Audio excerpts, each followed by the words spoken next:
and Selamun Aleyküm. Welcome to another episode of the Building Bridges Gateway program, coming to you from A9 TV. Our goal is to bring peace, love, and brotherhood to all mankind. And today we have another very distinguished guest. He is Dr. WakarUddin from United States. He's a professor giving lectures in the Penn State University, Pennsylvania State University.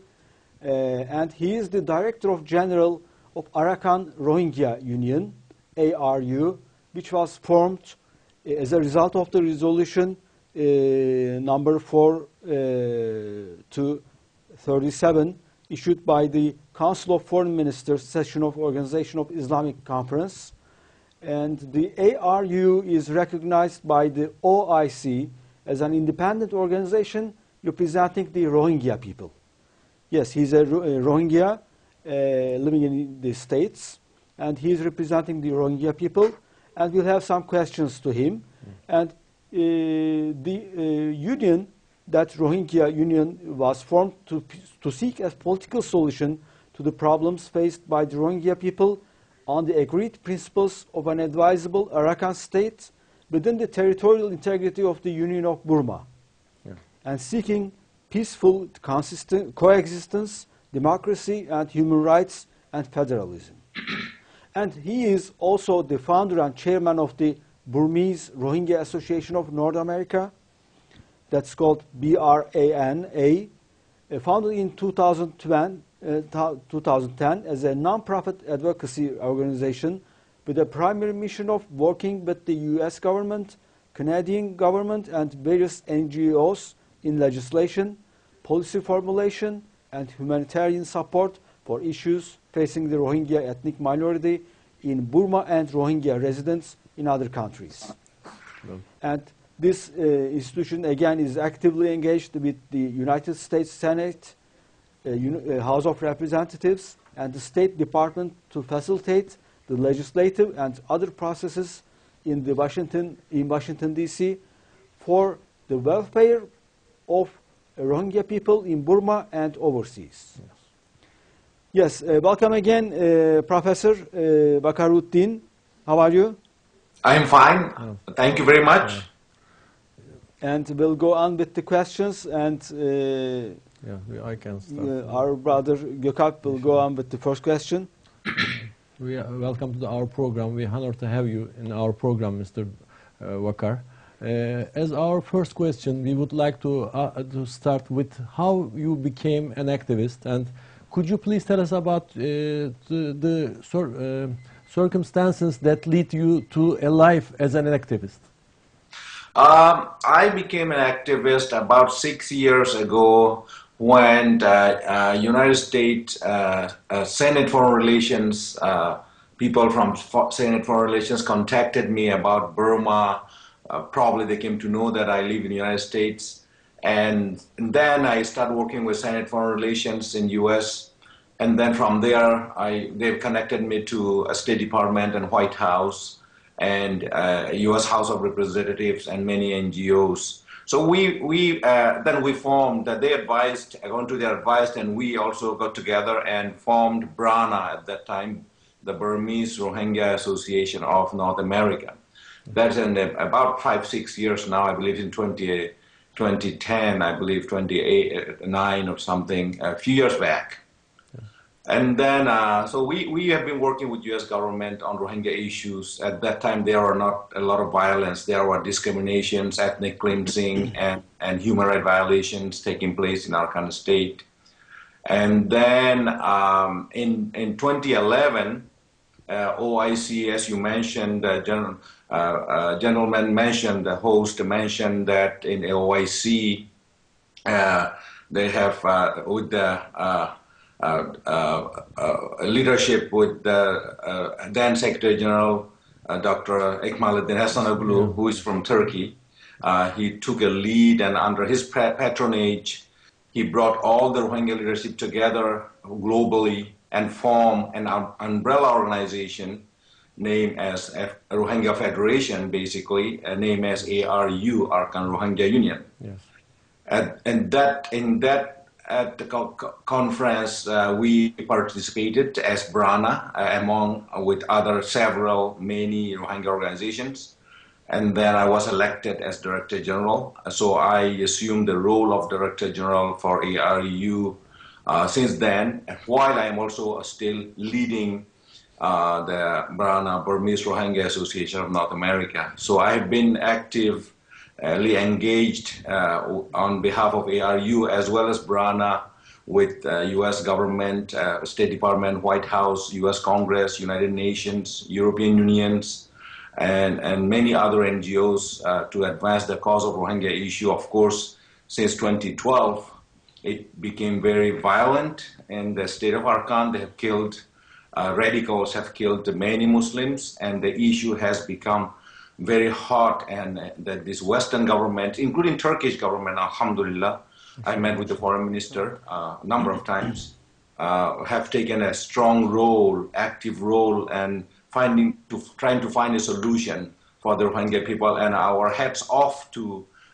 former Secretary General Dr. Ahmadinejad Hasanoglu, who was a pioneer for our cause, the champion of our cause, Rohingya issue, and alhamdulillah, continuing with the new Secretary General, His Excellency Mr. Ayad Madani. So this is where we are at right now with ARU, recognized by 57 member states of OIC, as well as Western countries, even Australia, also in the East, back there, Malaysia, and others, United States government, Canadian and Europeans. They have formally or informally recognized ARU as a legitimate organization representing Rohingya people globally, worldwide, including those in Myanmar. Yes, thank you.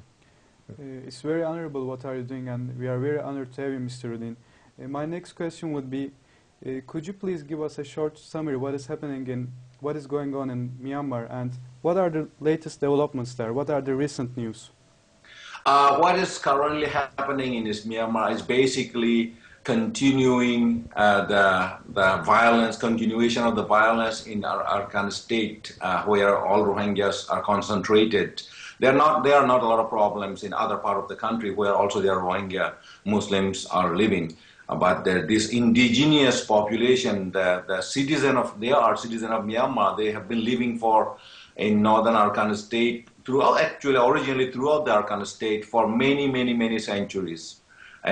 So now this violence has a long history actually.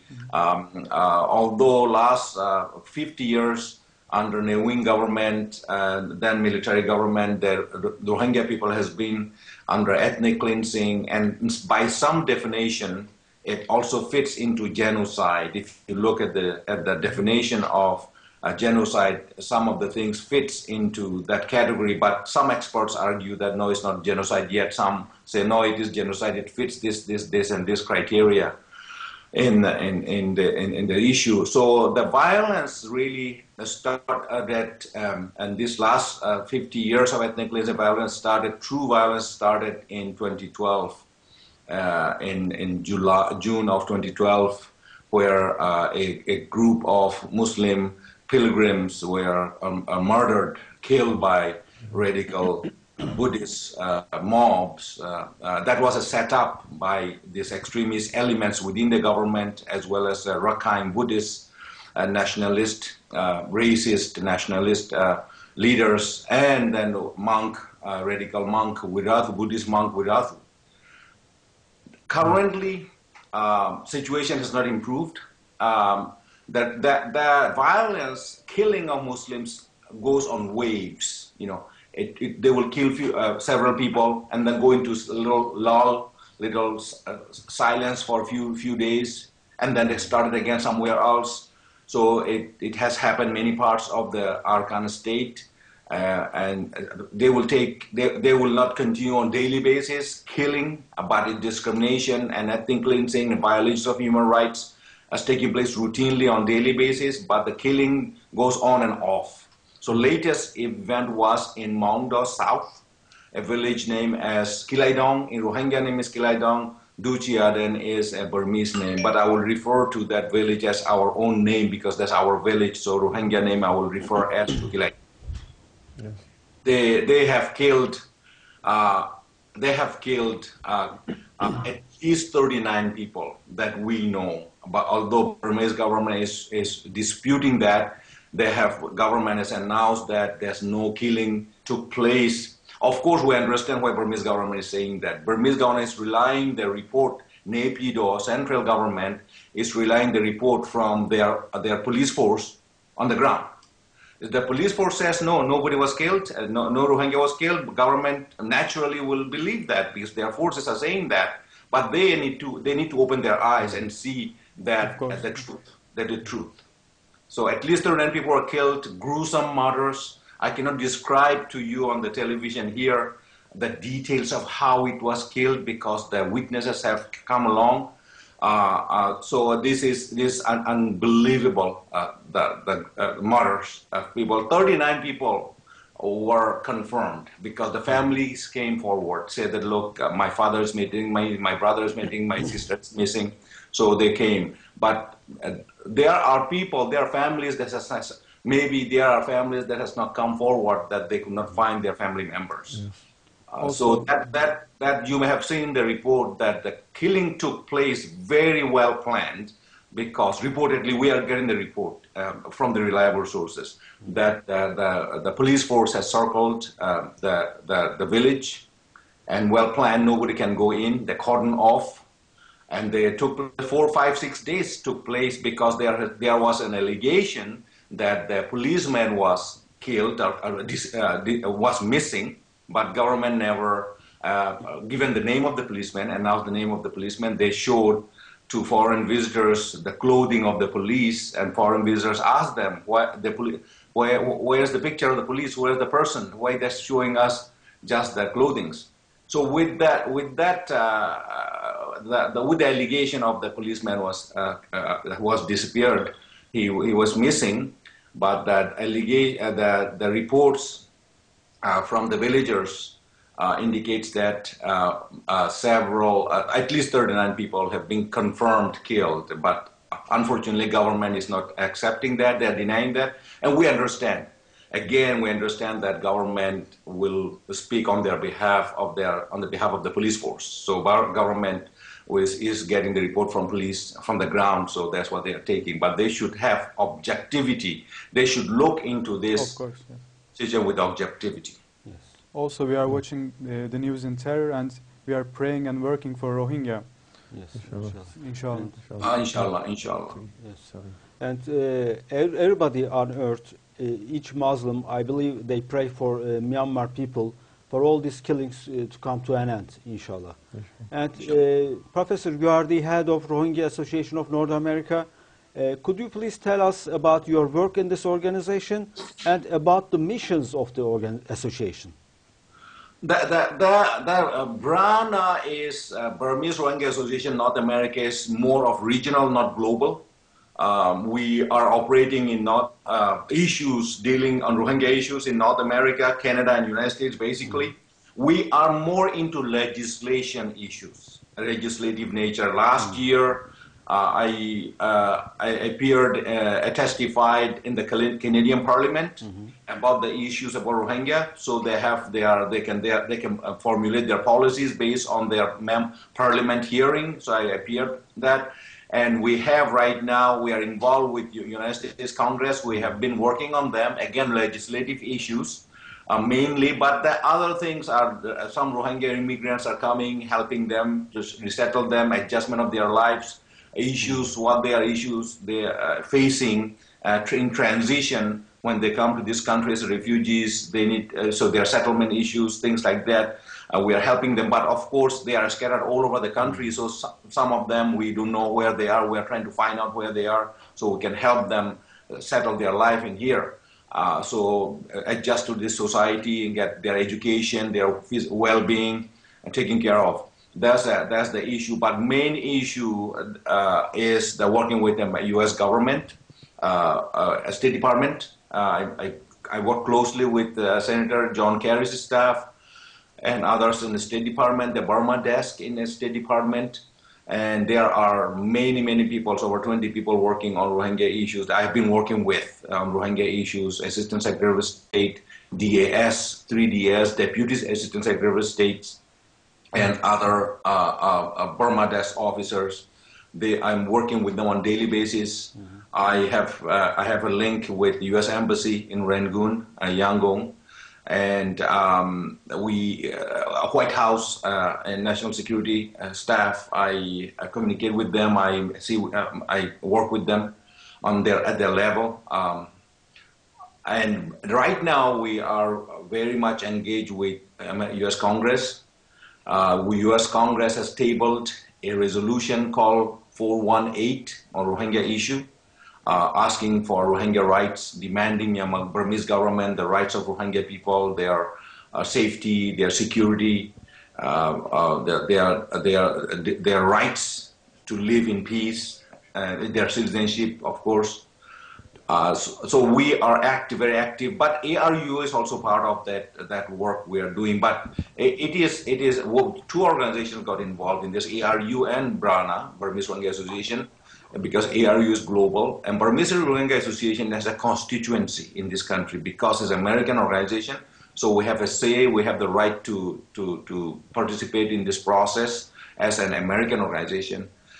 Right now, I want to give you a little update on that resolution being tabled by the U.S. Congress, chaired by Congressman Chabot, Foreign Relations Asia Subcommittee chair. The resolution is passed unanimously by the 11-member subcommittee. All members has voted. Now it went to the full committee of 25-member full committee. So in this, we need a co-sponsor, 25 co-sponsor. We got 22 co-sponsors so far, the congressmen. So we have 3 more to go. We are intensely working. We have our lobbyist in Washington, our lobbyist name is Just, J-U-S-T, Just. Mr. Joseph Grybowski is the lobbyist. Main of a lot of credit goes to him. So inshallah, 2-3 more to go, and we also need 4 more votes from the committee members. So that will be not difficult. We are hoping that it will go through within few weeks. Will be done. We will get all votes from the committee members, full committee, 25 votes, and then co-sponsorship by the committee members. Then it will go to the full floor.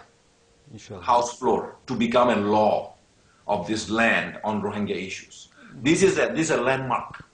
It has never happened in the history of the United States that American Congress government has legislated, made a law on this land on Rohingya issue.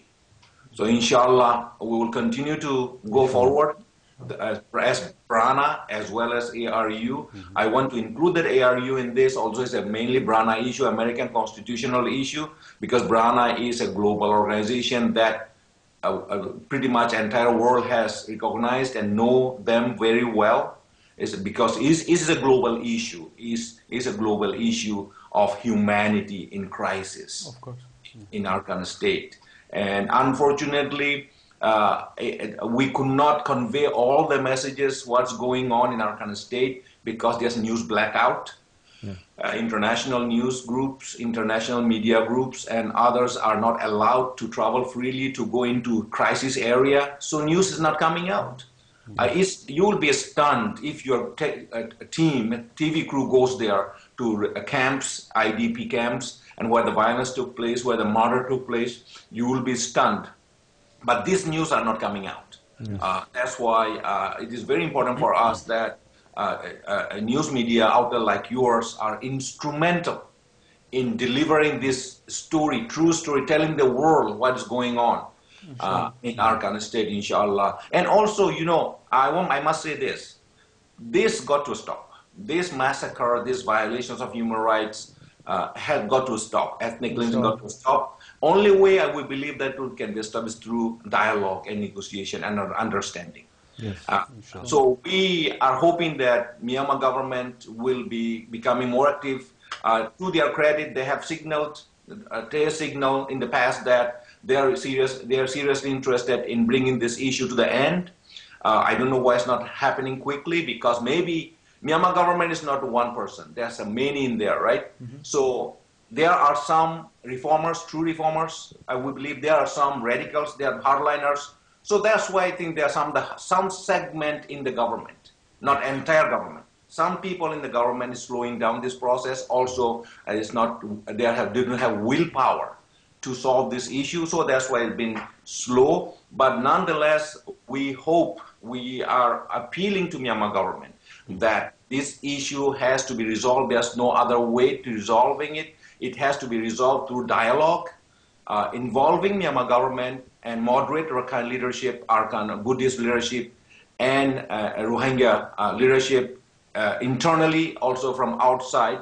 And also interfaith dialogue will be very important between Buddhist monks who are very open and reasonable and moderate elements in the monkhood, as well as Islamic community. So there are team players. There are a lot of players that can bring come to negotiation and help solve this issue peacefully with dialogue, so everyone can live in peace. And there's no need for this violence, for this massacre and bloodbath, and they can live in peace. We can live in peace, and we want to let them know that we are not a threat to them.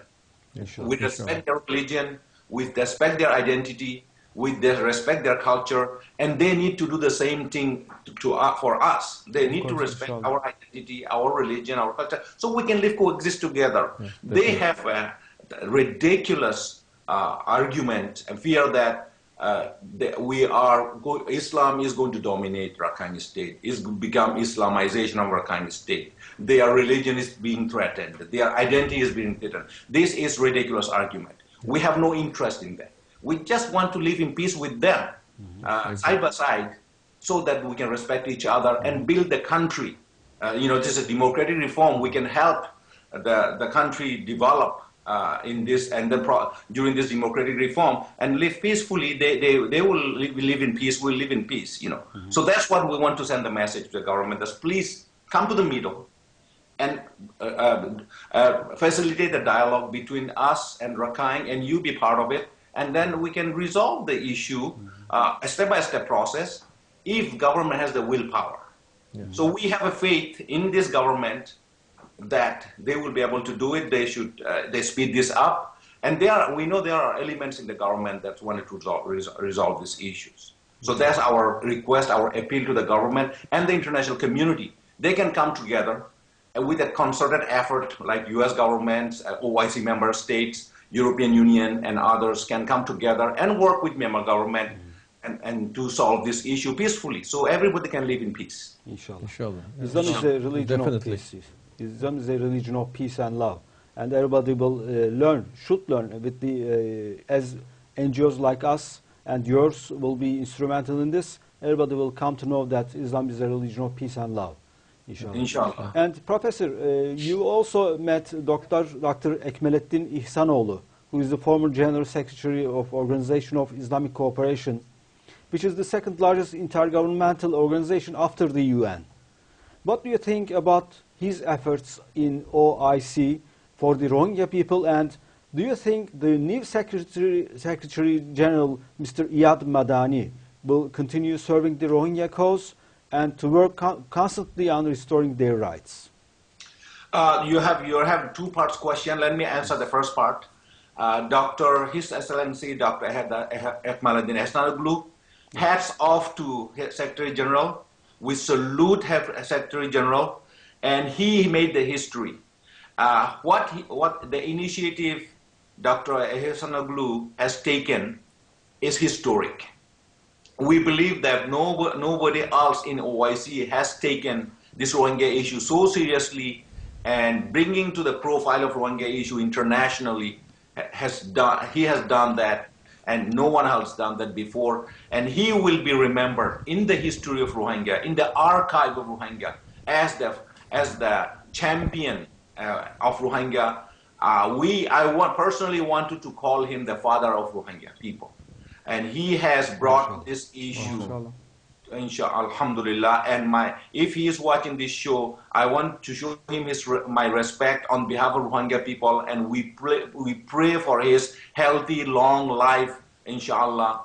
He lives very long, inshallah, healthy life. And I hope wherever he is now, he will continue to fight for our cause. This is the cause of the humanity. So that's what I want to say about Secretary General. What he has done in his 7 year plus, I believe, tenure in OIC, it is historic. He has broken the ground for this, and may Allah bless him for a long life. That's what I want to talk. That's what I want to say about Dr. Ehsanoglu. He has set the stage in OIC on this Rohingya issue, and I don't have any doubt that new Secretary General of OIC, His Excellency Ayat Madani, will do less. I believe, Rohingya people strongly believe that His Excellency Madani will continue the efforts of OIC, the goals of OIC to bring the Rohingya issue to an end, a peaceful solution of Rohingya issues. And he is a Saudi national, and Saudi Arabian government is very serious about Rohingya issue. Saudi Arabia has reportedly over 500,000 Rohingya, alhamdulillah, living in Saudi Arabia. They become somewhat a big constitution, big segment of the Saudi population. And His Majesty King Abdullah has expressed tremendous support for Rohingya people. And as a whole Saudi society, they are very sensitive about Rohingya issue. If you speak to any Saudi national, like Turkish national, you mention the name Rohingya, they know. Oh, it is Rohingya, we know about that. I was in Istanbul last year. I talked to people on the street. Everybody knows Rohingya. Alhamdulillah. Alhamdulillah. And you go to Saudi Arabia, you go to Gulf states. I was in Kuwait last week, the same thing. So Muslim countries has brought together. I'm saying this because this is all because of Dr. Ehsanoglu, OIC's ex-Secretary General, and now the new Secretary General. And inshallah, we have every faith, every hope, every confidence in new Secretary General that he will continue the mission, the set of the OIC that was set by a standard has set by Dr. Ehsanoglu, especially Rohingya issues, and plus others, just not Rohingya issues, plus others like in Syria and other Palestine and other issues too. You know, there are global issues, there are global organizations. But I'm very glad to see that the Rohingya issue has taken also a part of a center stage in OIC under former Secretary General and new now Secretary General. And inshallah, he will continue the cause. Yeah. There's a solution. We have to be union. All these Muslim countries should be union. We can stop this bloodshed and violence also. I would like to ask another question, but you know, is a delegation from European Union External Action visited the Ankh Mingler on 31st January 2014. What are your expectations from this visit and from European Union in general? And I would like to ask you another question also. What do you think about their current stand in the face of the problems Rohingya people are facing in Myanmar? European Union has stepped up its efforts. We see that clearly. You know, there were some issues before European Union about they want to investment in Myanmar, they want to have a trade relationship with Myanmar. Myanmar is opening up. There are some business opportunities. So they were kind of lured into that. We have no problem with that. You know, countries need to develop. It's an opening up, it's democratic process. International investors should go and do their business, help the country develop. But having said that, the major human rights issues, ethnic cleansing, violence, cannot be ignored or bypassed. Yes. These human rights issues, ethnic cleansing and violence should be addressed before these actions are taking place. Otherwise, the radicals in the government of Myanmar and the country of Myanmar will think that the European Union business sector is promoting this kind of violence, approving, so to speak, approving the violence and discrimination. That's what the message, wrong message. That's the message the radicals in Myanmar will be receiving. Oh, Europeans are coming. They want to work with us. They want to do business. So they don't care about these human rights issues. They don't care about loss of human lives, innocent lives, children, women getting killed. That kind of message they will get. So European Union need to balance. American government has done a pretty well job on that. That had not opened completely. So we hope that European Union has realized that this issue is tied, the ethnic issue, Rohingya, Kachin, and others are tied to democratic process, and they just need to work with Myanmar government as a whole package, that look, we will do business, we'll do investment, we'll help you develop your countries, but these are the things you need to address. Yeah. Your country need to find peace in all regions, not just central Burma. Arakan state, Kachin state, they have to be peace. Then we can work with you. So that's the approach European Union should take. I think the way the British embassy, a new ambassador, has expressed concerns, and some in the other countries too in Europe, they may be looking into this from another angle, and hopefully European Union. Last week, European Union delegation went to the WakarUddin in Maungdaw in Kilaidong, where the murder took place. They visited that, so they are taking this seriously. I think that they are realizing how serious this issue is, and they will not compromise the safety of Rohingya people and other ethnic minorities with their investment. That's what I think. What do you think about their current stand in the face of problems Rohingya people are facing in Myanmar? The serious problem right now is, as indicated earlier, ethnic cleansing, human rights violations, and centerpiece of this is their citizenship. Rohingya people are indigenous population living there for over 1,000 years. They are from that region, Rohang, northern Arakan state. That time, during the history of Rohingya, many kings and others have ruled that. The British has ruled it, and Myanmar Kingdom, Arakan Kingdom, and others. It's a part of Mughal Empire, the edge of Mughal Empire, Persians. So this region has been ruled by different rulers, but the people remain in that region as Rohingya ethnic minority. So because of their indigeneity, they should be given their citizenship. They had the citizenship. In 1962, military government came to power and they revoked their citizenship gradually, over time, slowly. In a very clever way. So their citizenship has to be reinstated. Inshallah, of course. If once their citizenship is reinstated, a lot of problems can be solved, if not everything. But many of the problems can be solved because citizens have the rights to go to school, to travel, to get married without the approval from the government, to own the land, to do the business, to worship, to operate the mosque. Now, you cannot go to mosque and pray. Masjids are locked up by the government. Terrible. You are not allowed to pray in masjid. If some people pray, they're segregated places quietly at night. They pray like that. And I receive reports that they are not allowed to pray janazah prayer for a dead person. That's terrible. Funeral janazah prayer. Okay, people will have to pray janazah prayer at night secretly under the darkness. Sometimes police will come later on, find out they had a janazah prayer, and they will extract the money, extortion. And Myanmar government would not like this when we say this. That's what I consistently say, that government, as a responsible government, need to take a look at this issue with the police force.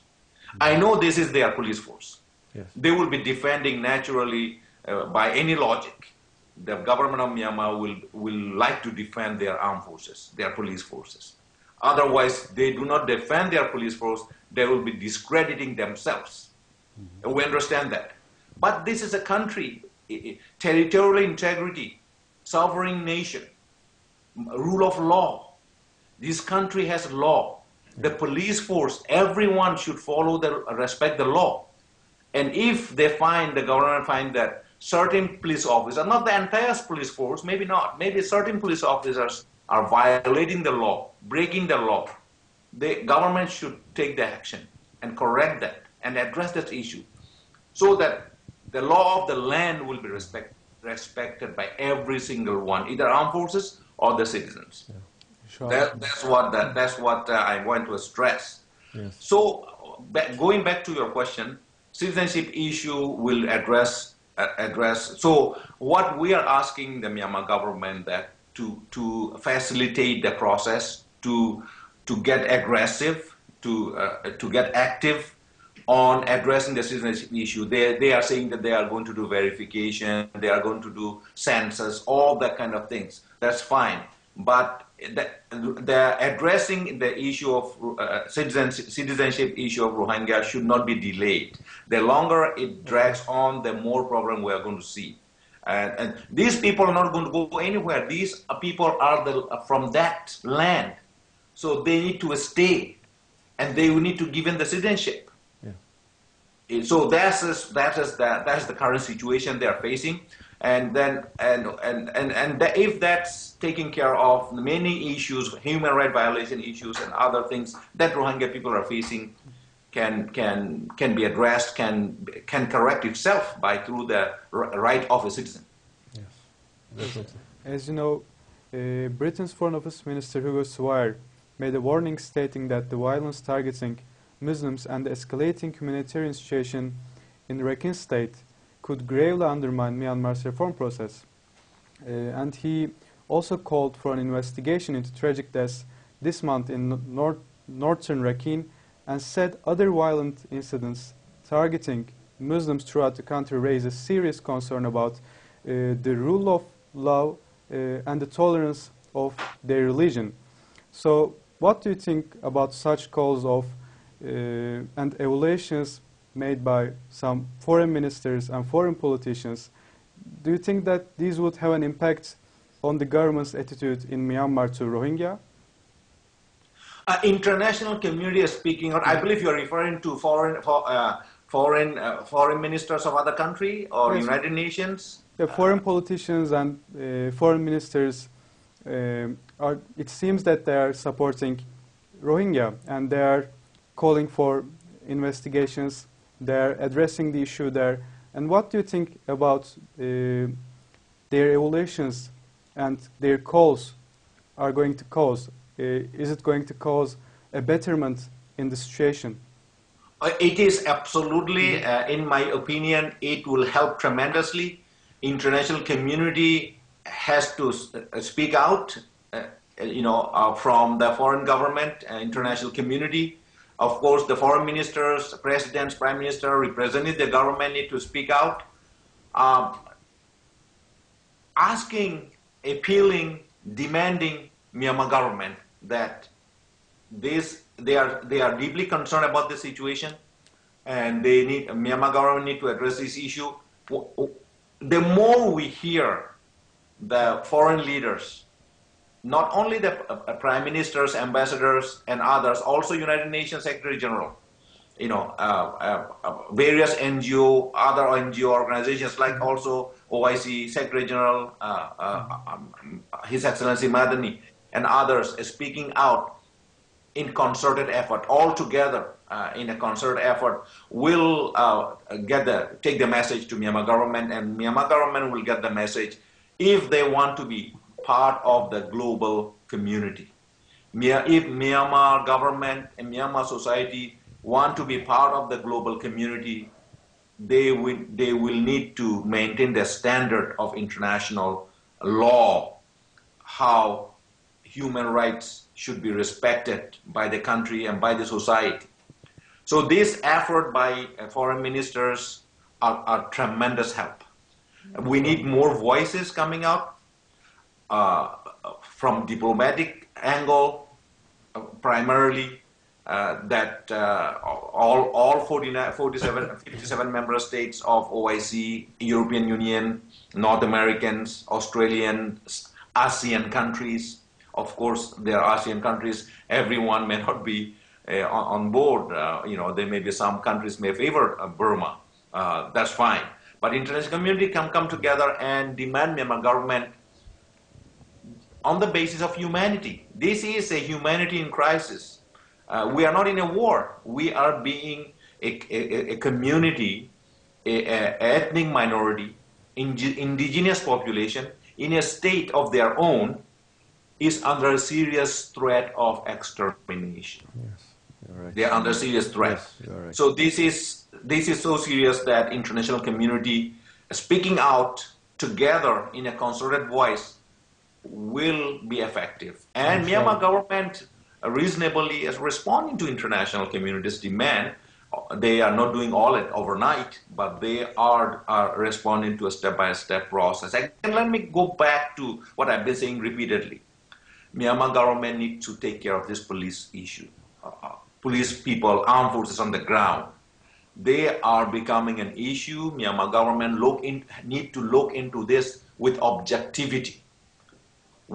If Myanmar government is serious about their own rule of law, they need to look into this, whether their police forces and other armed forces are breaking the law or not.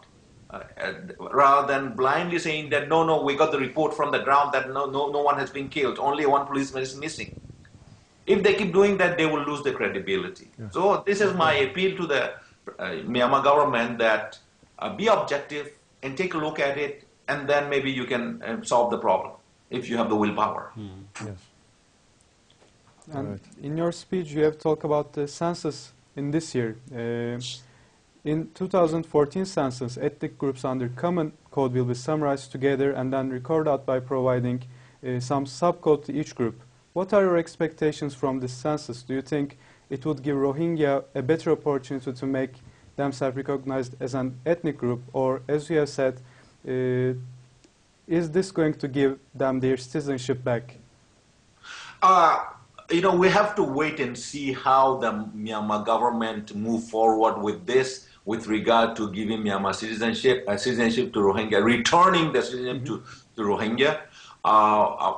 We are optimistic. It's a government. It seems to be serious about democratic process, transition to democracy, and human rights and citizenship rights are the essence of democracy.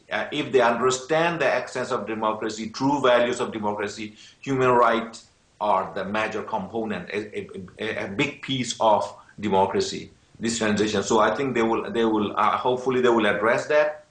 About the census is still cloudy. It is not quite clear according to reports I am receiving.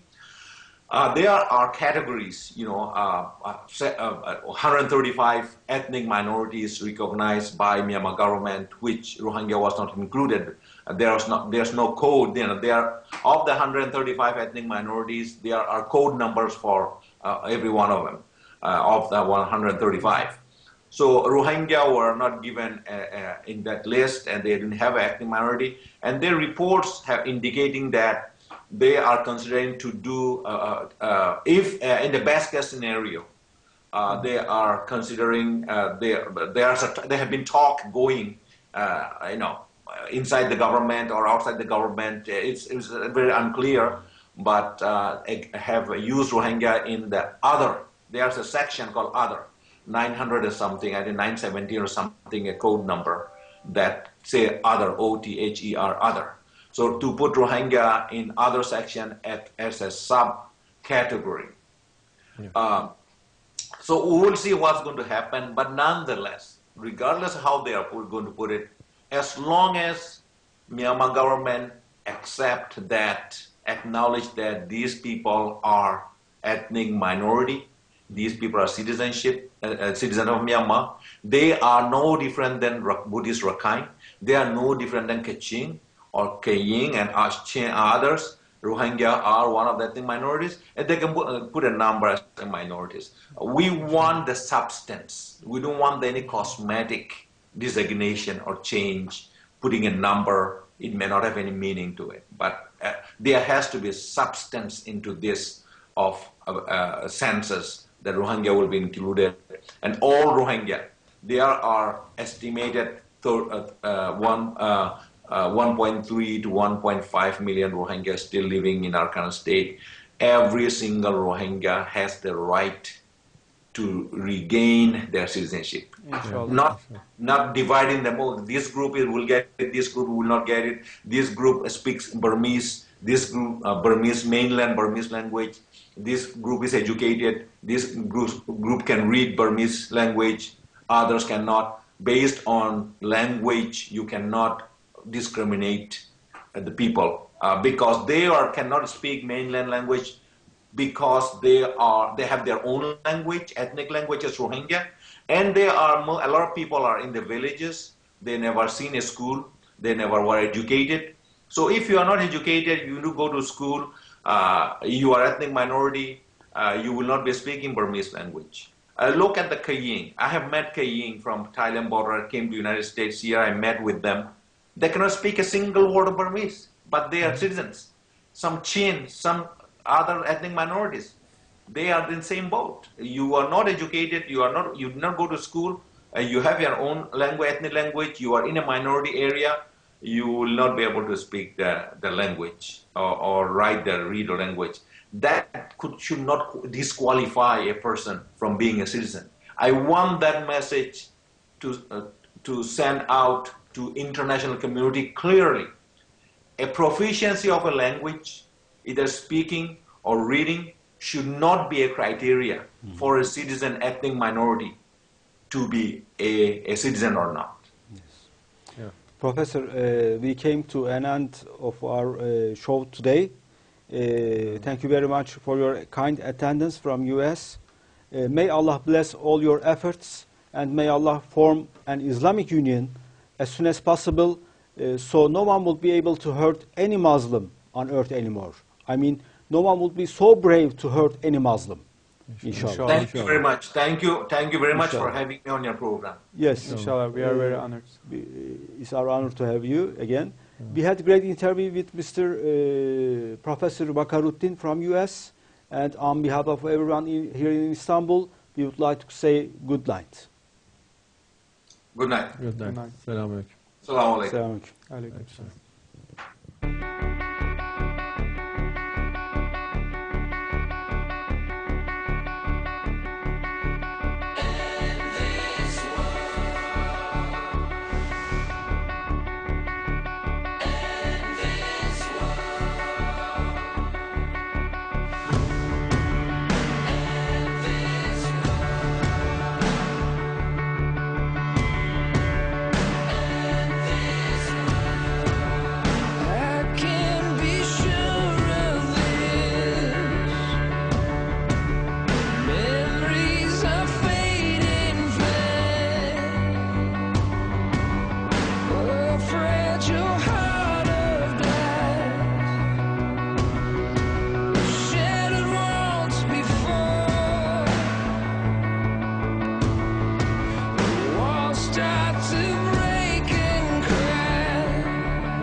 Come